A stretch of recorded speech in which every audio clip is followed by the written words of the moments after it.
এখন শুনবেন আজকের গুরুত্বপূর্ণ খবরের শিরোনাম। শতাধিক অবৈধ অধিবাসীকে ফেরত পাঠালেন ট্রাম্প।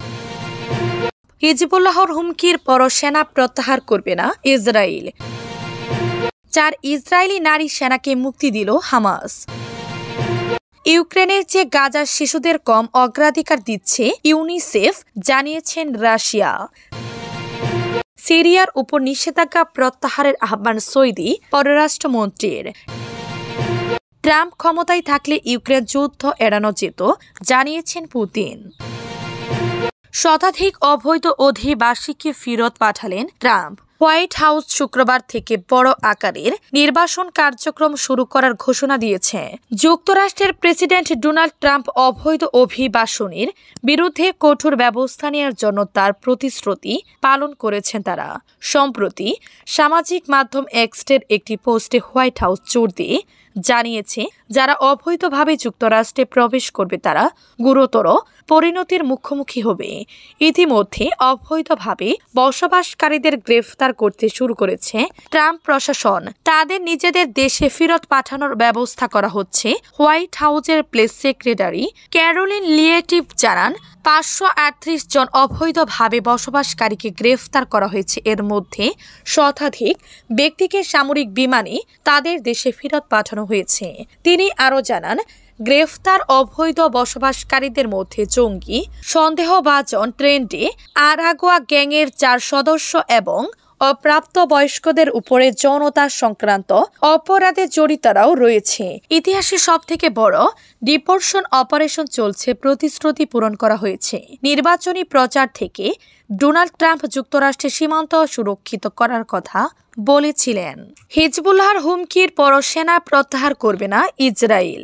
ইসরায়েলের প্রধানমন্ত্রী বেনিয়ামিন নেতানিয়াহু শুক্রবার ঘোষণা করেছেন, ইসরায়েল নির্ধারিত 60 দিনের সময়সীমার মধ্যে লেবানন থেকে পুরোপুরি সেনা প্রত্যাহার করবে না। যুদ্ধবিরতির শর্ত মেনে চলতে হিজবুল্লাহর হুমকির পর নিজেদের সিদ্ধান্তে অটল ইসরায়েল। শুক্রবার 24 জানুয়ারি এক প্রতিবেদনে এই খবর দিয়েছে টাইমস অফ ইসরায়েল। গত 27 নভেম্বর যুদ্ধবিরতির চুক্তি অনুযায়ী ইসরায়েলের প্রতিরক্ষা বাহিনী IDF 26 জানুয়ারির মধ্যে দক্ষিণ লেবাননের সব অবস্থান লেবাননের সশস্ত্র বাহিনীর কাছে হস্তান্তর করবে। এরই সঙ্গে হিজবুল্লাহর সদস্যদের লিটানি নদীর উপরে সরে যেতে হবে, যা ইসরায়েল সীমান্ত থেকে প্রায় 30 কিলোমিটার দূরে। নেতানিয়াহুর কার্যালয় শুক্রবার এক বিবৃতিতে বলেছে, IDF এর প্রত্যাহার প্রক্রিয়া শর্ত সাপেক্ষে। বিবৃতিতে উল্লেখ করা হয়, লেবানন এবং হিজবুল্লাহর উপর চুক্তির যে শর্ত সমূহ রয়েছে তা এখনো পুরোপুরি বাস্তবায়ন করা হয়নি। নেতানিয়াহু বলেন, লেবানন এখনো তার দায়িত্ব পুরোপুরি পালন করেনি, তাই আমরা মার্কিন যুক্তরাষ্ট্রের সঙ্গে সমন্বয়ের মাধ্যমে ধাপে ধাপে সেনা প্রত্যাহারের কাজ চালিয়ে যাব। নির্ধারিত 60 দিনের সময়সীমা রোববার 26 জানুয়ারি শেষ হওয়ার কথা থাকলেও তিনি ইঙ্গিত দিয়েছেন এটি আরও দীর্ঘায়িত হতে পারে। 4 ইসরায়েলি নারী সেনাকে মুক্তি দিল হামাস। যুদ্ধবিরতি চুক্তি অনুযায়ী দ্বিতীয় ধাপে 4 ইসরায়েলি নারী সেনাকে মুক্তি দিল গাজার শাসক গোষ্ঠী হামাস। চুক্তির অংশ হিসেবে শনিবার গাজা সিটির প্যালেস্টাইন স্কোয়ারে তাদেরকে রেড ক্রস কর্মকর্তাদের কাছে হস্তান্তর করা হয়। বিনিময়ে ইসরায়েলি কারাগারে বন্দী 200 ফিলিস্তিনকে মুক্তি দেওয়া হবে বলে আশা করা হচ্ছে। মুক্তির আগে অসংখ্য মুখোশ পরা হামাস এবং ইসলামিক জিহাদের যোদ্ধা প্যালেস্টাইন স্কোয়ারে জড়ো হয়। সেখান থেকে সাধারণ ফিলিস্তিনরা সমাবেত হয়। মুক্তির পর ওই 4 ইসরায়েলি নারী সেনাকে গাজার সীমান্তবর্তী একটি সেনা ক্যাম্পে নিয়ে যাওয়া হবে বলে জানা গেছে। হামাসের প্রকাশ করা তালিকা থেকে জানা যায়, মুক্তিপ্রাপ্তরা হলেন কারিনা আরিফ, দানিয়ালা গিলবোয়া, নামা লেভি ও লিরি আলবাগ। এই 4 জনই ইসরায়েলি সেনা, যারা ইসরায়েল গাজা সীমান্তে নজরদারির কাজে নিয়োজিত ছিলেন।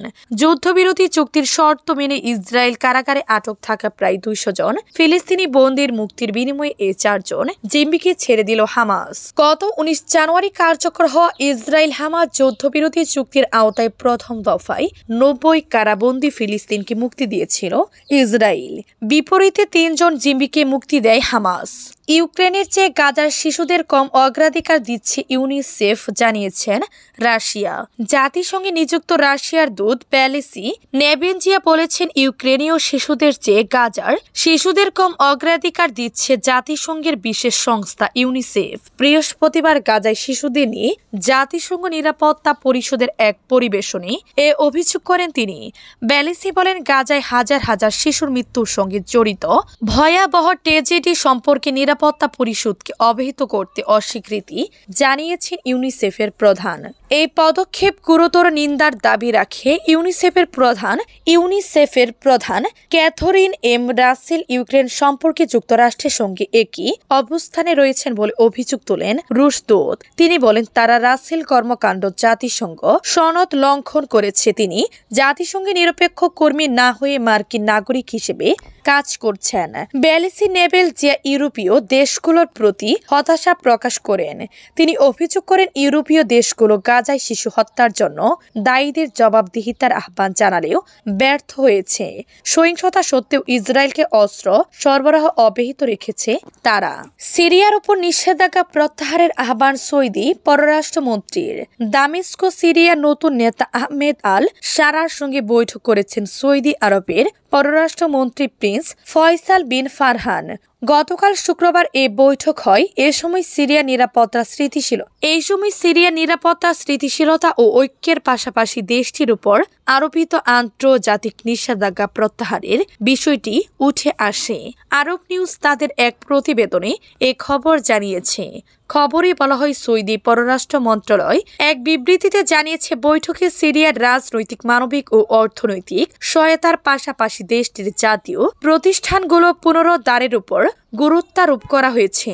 প্রিন্স ফয়সাল বলেন, সিরিয়ার উপর আরোপিত সব নিষেধাজ্ঞা দ্রুত প্রত্যাহার ও স্থগিত করা জরুরি। তিনি জানান, এই ইস্যুতে যুক্তরাষ্ট্র ও ইউরোপীয় ইউনিয়নের ইউর সঙ্গে সৌদি আরব সক্রিয় সংলাপে রয়েছে এবং ইতিবাচক বার্তা পাচ্ছে। 2011 সালে শুরু হওয়া সিরিয়ার গৃহযুদ্ধে দীর্ঘদিন ক্ষমতায় থাকা বাশার আল আসাদ সরকার পতনের পর 2024 সালের ডিসেম্বরে আয়াত তাহরির আল সাম HTS গোষ্ঠী নেতা আহমেদ আল সারা সিরিয়ার নতুন শাসক হিসেবে ক্ষমতায় আসেন।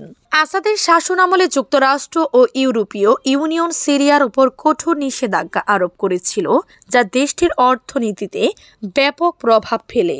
ক্ষমতায় থাকলে ইউক্রেন যুদ্ধ এড়ানো যেত জানিয়েছেন পুতিন।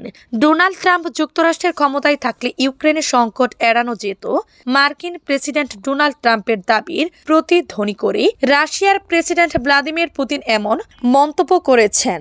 স্থানীয় সময় গতকাল শুক্রবার তিনি এই কথা বলেন। পুতিন বলেন, 2022 সালে পুতিন হোয়াইট হাউসে থাকলে ইউক্রেনে সংঘাত রোধ করা যেত। তিনি আরো বলেন, মস্কো বিভিন্ন বিষয়ে মার্কিন যুক্তরাষ্ট্রের সঙ্গে আলোচনার জন্য প্রস্তুত। রাশিয়ার রাষ্ট্রীয় টেলিভিশনের সঙ্গে এক সাক্ষাৎকারে পুতিন ট্রাম্পকে একজন